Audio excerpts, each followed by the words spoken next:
बोलिए सियावर रामचंद्र भगवान की जय हो। निशिचर एक सिंधु महु रहई, करि माया नभ के खग गहई। जीव जंतु जय गगन उड़ाही, जल बिलो की तिन्ह के परिछाही। समुद्र में एक राक्षसी रहती थी। वह माया करके आकाश में उड़ते हुए पक्षियों को पकड़ लेती थी। आकाश में जो जीव जंतु उड़ा करते थे, वह जल में उनकी परछाई देखकर गहई छाह सक सो न उड़ाई, एहि विधि सदा गगन चर खाई। सोई छल हनुमान कह कीन्हा, तासु कपट कपि तुरतई चीन्हा। उस परछाई को पकड़ लेती थी, जिससे वे उड़ नहीं सकते थे और जल में गिर पड़ते थे। इस प्रकार वह सदा आकाश में उड़ने वाले जीवों को खाया करती थी। उसने वही छल हनुमान जी से भी किया। हनुमान जी ने तुरंत ही उसका कपट पहचान लिया। ताहि मारी मारुत सुत बीरा, बारिधि पार गयो मति धीरा।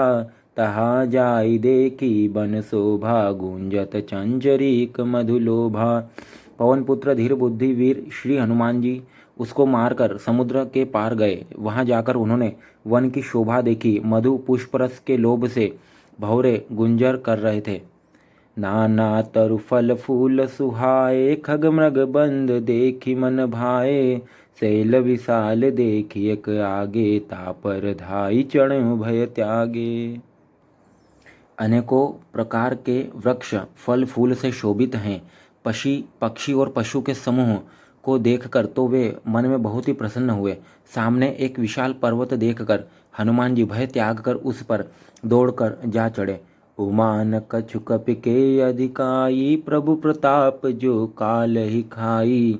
गिर पर चढ़ी लंका तेहि देखी, कहीं न जाई अति दुर्ग विशेषी। शिवजी कहते हैं, हे उमा, इसमें वानर हनुमान की कुछ बड़ाई नहीं है। यह प्रभु का प्रताप है जो काल को भी खा जाता है। पर्वत पर चढ़कर उन्होंने लंका देखी। बहुत ही बड़ा किला है, कुछ कहा नहीं जाता। अति उतंग जल निधि चहु पासा, कनक कोट कर परम प्रकाशा।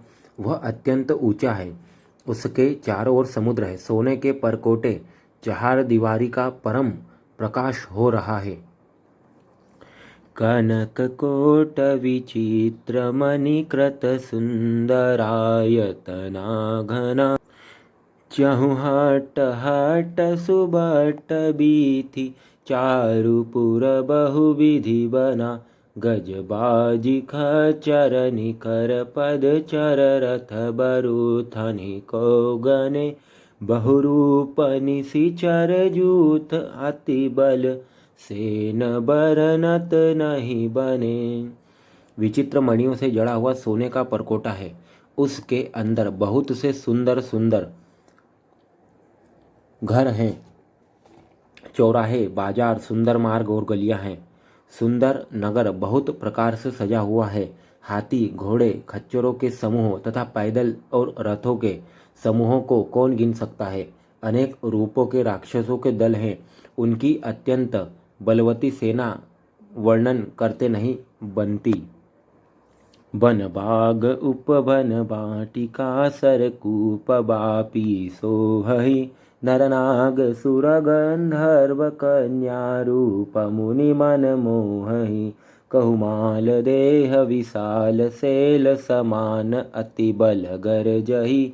नाना अखार न बिरहि बहुविधि, एक एक तरजहि। वन बाग उपवन बगीचे फुलवाड़ी तालाब कुएं और बावलियां सुशोभित हैं। मनुष्य, नाग, देवताओं और गंधर्वों की कन्याएं अपने सौंदर्य से मुनियों के भी मन को मोह लेती हैं। कहीं पर्वत के समान विशाल शरीर वाले बड़े ही बलवान मल्ल पहलवान गरज रहे हैं। वे अनेकों अखाड़ों में बहुत प्रकार से भिड़ते और एक दूसरे को ललकारते हैं। करि जतन भट कोटिन विकट तन, नगर चहु दिशि रक्षहि। कहु महिष मानुष धेनु, खर अज खल निशाचर भक्षहि। एहि लागी तुलसीदास इन्ह की कथा, कछु एक है कही। रघुवीर सर तीरथ सरी नहीं त्यागी गति पै हैं सही। भयंकर शरीर वाले करोड़ों योद्धा यत्न करके बड़ी सावधानी से नगर की चारों ओर दिशाओं में सब ओर से रखवाली करते हैं। कहीं दुष्ट राक्षस भैंसों, मनुष्यों, गायों, गधों और बकरों को खा रहे हैं। तुलसीदास जी ने इनकी कथा इसलिए कुछ थोड़ी सी कही है कि ये निश्चय ही श्री रामचंद्र जी के बाण रूपी तीर्थ में शरीर को त्याग कर परम गति पावेंगे। पुर रखवारे देखी बहु कपि मन कीन्ह विचार, अति लघु रूप धरो निसी नगर करो पैसार, सियावर रामचंद्र शंकर हरिओम। नगर के बहुसंख्यक रखवालों को देखकर हनुमान जी ने मन में विचार किया कि अत्यंत छोटा रूप धरूं और रात के समय नगर में प्रवेश करूं।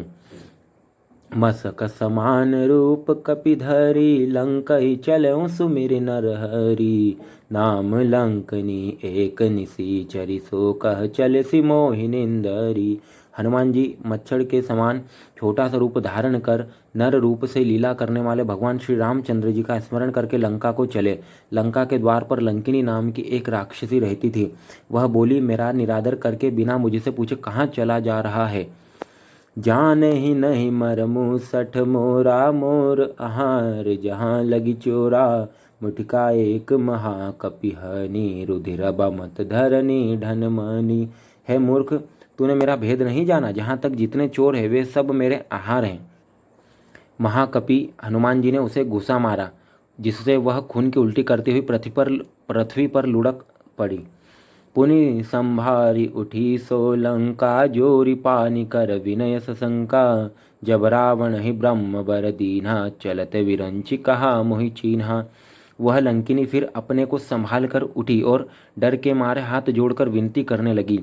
वह बोली, रावण को जब ब्रह्मा जी ने वर दिया था तब चलते समय उन्होंने मुझे राक्षसों के विनाश की यह पहचान बता दी थी कि विकल हो सीते कपि के मारे, तब जान सुनि सिचर संहारे, तात मोर यति पुण्य बहुता, देखऊं नयन राम कर दूता। जब तू बंदर के मारने से व्याकुल हो जाए तब तू राक्षसों का संहार हुआ जान लेना। हे तात, मेरे बड़े पुण्य है जो मैं श्री रामचंद्र जी के दूत आपको नेत्रों से देख पाई। तात स्वर्ग अपवर्ग सुख धैर्य तुला एक अंग, तुलन ताहि सकल मिली, जो सुख लव सत्संग। हे तात, स्वर्ग और मोक्ष के सब सुखों को तराजू के एक पलड़े में रख दिया जाए तो भी वे सब मिलकर दूसरे पलड़े पर रखे हुए उस सुख के बराबर नहीं हो सकते जो लव क्षण मात्र के सत्संग से होता है। बोलिए सियावर रामचंद्र भगवान की जय हो। जय सिया राम।